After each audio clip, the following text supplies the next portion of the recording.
بسم اللہ الرحمن الرحیم۔ السلام علیکم۔ میں رب نواز اقبال بازی ولد محمد اقبال اغوان خیرپور سے آپ کی خدمت میں حاضر ہوا ہوں۔ اپنا مسلک چھوڑو نہ، کسی کا مسلک چھیڑو نہ۔ نہ جانے کتنے ہی لوگ بشمول بڑے بڑے دانشور اس جملے کو اپنی زندگی کا اصول بنا کر اپنے کان اور اپنی آنکھیں بند کیے بیٹھے ہیں، البتہ زبان پہ ان کا کچھ اختیار نہیں۔ اس جملے کی آڑ میں نہ وہ کچھ سنتے ہیں اور نہ کچھ دیکھتے ہیں۔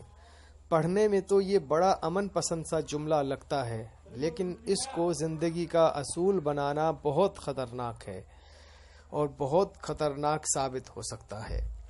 میں نہیں کہہ رہا، میرا مذہب کہہ رہا ہے، بلکہ موجودہ حالات کا تقاضا بھی یہی ہے کہ اس جملے کو اصول زندگی نہ بننا دیا جائے۔ اپنا مسلک چھوڑو نہ، اس اصول میں جو پہلی بات ہے وہ یہ ہے فرقے کی پرستش، وہ بھی ایسی جس میں خوب ڈھاٹائی ظاہر ہے، یعنی اپنے باپ دادا سے جو ملا ٹھیک یا غلط اسی پر ڈٹے رہنا۔ کیونکہ میری دادی نانی امی کہانیاں سناتی تھی کہ چاند جو ہے اس میں ایک بڑھیا چرخا چلاتی ہے، لیکن آج جب میں بڑا ہوا، میں نے تعلیم حاصل کی، تو وہ ایسا کچھ نہیں ہے، چاند تو پتھر کا ہے۔ تو یہ بات تو جھوٹ ثابت ہو گئی ہے۔ یہاں پر قرآن پاک کی یہ بات سننا لازم ہوگا۔ ان سے جب کہا جاتا ہے کہ اللہ نے جو احکام نازل کیے ہیں ان کی پیروی کرو، تو جواب دیتے ہیں کہ ہم تو اسی طریقے کی پیروی کریں گے جس پر ہم نے اپنے باپ دادا کو پایا۔ اچھا، اگر ان کے باپ دادا نے عقل سے کچھ بھی کام نہ لیا ہو اور راہ راست نہ پائی ہو تو کیا پھر بھی یہ انہی کی پیروی کیے چلے جائیں گے؟ سورۃ البقرہ آیت 171۔ چونکہ فرقہ پرستی خود گناہ اور اتحاد کے لیے ناصور بھی، لیکن یہ اصول اسی بات کی ترغیب دیتا ہے۔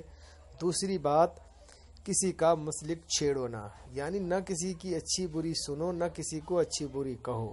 یہاں یہ حدیث نبوی بھی سننا لازم ہے جس کا مفہوم ہے کثرت نافرمانی کی وجہ سے قوم بنی اسرائیل کے ایک بستی پر اللہ پاک نے عذاب نازل کرنے کا ارادہ فرمایا۔ فرشتوں کو حکم ہوا کہ جاؤ اس بستی کو الٹ دو۔ فرشتے بستی میں پہنچے تو دیکھا کہ بہت عبادت گزار شخص مسجد میں تنہا خدا کی یاد میں مشغول ہے۔ فرشتے واپس آسمانوں کی طرف لوٹے اور اللہ کو اس شخص کے متعلق بتایا۔ اللہ رب العزت نے حکم فرمایا جاؤ اس شخص کو نیچے رکھو اور پوری بستی اس کے اوپر الٹ کر دے مارو۔ یہ اپنا علم اپنا دین اپنے پاس ہی سنبھالے بیٹھا ہے، لوگوں کی اصلاح نہیں کرتا، نہ ہی دین کی طرف رغب کرتا ہے۔ وہ کہتے ہیں نا، اپنی 1.5 اینٹ کی مسجد بنا کر بیٹھ جانا، یہ وہ اصول ہے۔ اور لیجئے یہ سوچ پر مبنی ایک اور جملہ جو پنجابی میں زیادہ تر اس طرح استعمال ہوتا ہے، جڑا جتھے لگا ہے ٹھیک لگا ہے، جو جدھر لگا ہے ٹھیک لگا ہے۔ ویسے کیا ہی گمراہ کن جملہ ہے اور کیا ہی عجب بات ہے کہ یہ صرف دین کے معاملات میں ہی استعمال ہوتا ہے، ورنہ آپ کا بیٹا اگر نشہ کرتا ہے تو منع کیوں کرتے ہیں، علاج کیوں کرواتے ہیں؟ یہاں بھی کہیں جو جدھر لگا ہے ٹھیک لگا ہے۔ جو چور چوری کرتا ہے، بدمعاش ناحق خون کرتا ہے، اوباش عزتیں لوٹتے ہیں، دشمن ہمیں مٹانا چاہتا ہے، یہاں بھی کہیں نا جو جدھر لگا ہے ٹھیک لگا ہے، پر نہیں۔ اگر میں کہوں گا کہ بھائی آپ کی نماز ٹھیک نہیں ہے، آپ کا عقیدہ درست نہیں ہے، تو وہ فوراً اپنا اصول نامی ڈنڈا نکالے گا اور میرے سر پر دے مارے گا کہ جناب جتھے کوئی لگیا ہے نا ٹھیک لگیا ہے، انہوں نہ چھیڑو۔ آپ نے اپنی قبر میں جانا ہے، میں نے اپنی قبر میں جانا ہے، تو صاحب قبریں جدا ضرور ہیں، مسئلہ یہ ہے کہ پھر اگلا میدان ایک ہی ہوگا جہاں یہ سوال بھی ہوگا کہ جو علم کی گٹھڑی ہم نے تمہیں دی تھی اسے کھول کر بانٹا بھی یا سر پہ اٹھا کر پھرتے رہے ہو۔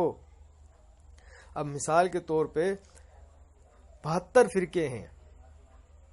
72 فرقوں میں اگر کسی کو ڈاکٹر بننا ہے تو سارے فرقے کے بندے وہ ڈاکٹر، اس سب فرقوں والوں میں سے کسی کو ڈاکٹر بننا ہے تو سارے میں سے ایک ایک 72 ڈاکٹر لے لو. اب 72 فرقوں کے 72 ڈاکٹر ہیں تو ان کو ایک ہی ڈگری لینی پڑے گی ڈاکٹر بننے کے لیے. وہ ڈاکٹر کی ڈگری کے لیے جو پڑھنا ہے وہی پڑھنا پڑے گا اس کو. 72 کے 72 یہاں آ کر وہ سارے ایک ہو گئے، متفق ہو گئے اس بات کے اوپر کہ ہاں یہ ڈگری حاصل کریں گے تو ڈاکٹر بنیں گے.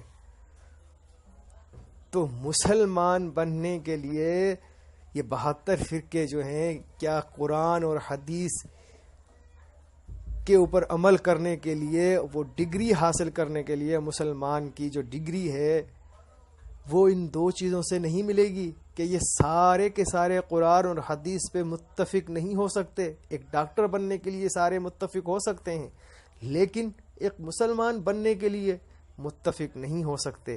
کیوں؟ یہ فرق کیوں دنیا داری کا؟ یہ کیوں آپس میں ایک دوسرے کو لڑوانے کے چکروں میں لگے ہوئے ہیں؟ تو غور کرو اس جملے کے اوپر. اب مجھے تو اس سوال کی بڑی فکر ہے، اس لیے مجھے تو علم بانٹنا ہے انہی لفظوں کے ذریعے.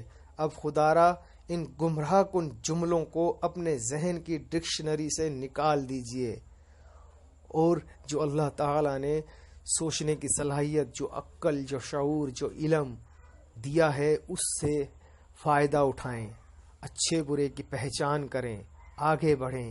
باپ داداؤں سے جو چلی آ رہی ہیں ریتیں، رسمیں، رواج، ان کو دیکھیں کہ وہ جائز بھی ہیں یا نہیں ہیں، وہ قرآن و حدیث سے ثابت ہیں یا نہیں ہیں. ایک ماسٹر بننے کے لیے، ایک ڈگری لینے کے لیے آپ سب ایک جگہ متفق ہو. ایک ٹیچر بننے کے لیے، ایک ڈاکٹر بننے کے لیے، ایک انجینئر بننے کے لیے، ایک وکیل بننے کے لیے، ایک جج بننے کے لیے سارے فرقے ایک جگہ پہ متفق ہیں کہ یہ تعلیم حاصل کرنی پڑے گی. اس کے لیے ایک مسلمان بننے کے لیے قرآن و حدیث کے اوپر کیوں نہیں آتے ہو؟ اس پہ آ کر کیوں متفق نہیں ہوتے ہو؟ بس ایک ہی کلمہ ہے، لا الہ الا اللہ محمد الرسول اللہ. بڑھانا بھی کفر، گھٹانا بھی کفر. اس کے ساتھ اجازت چاہتا ہوں. خدا حافظ.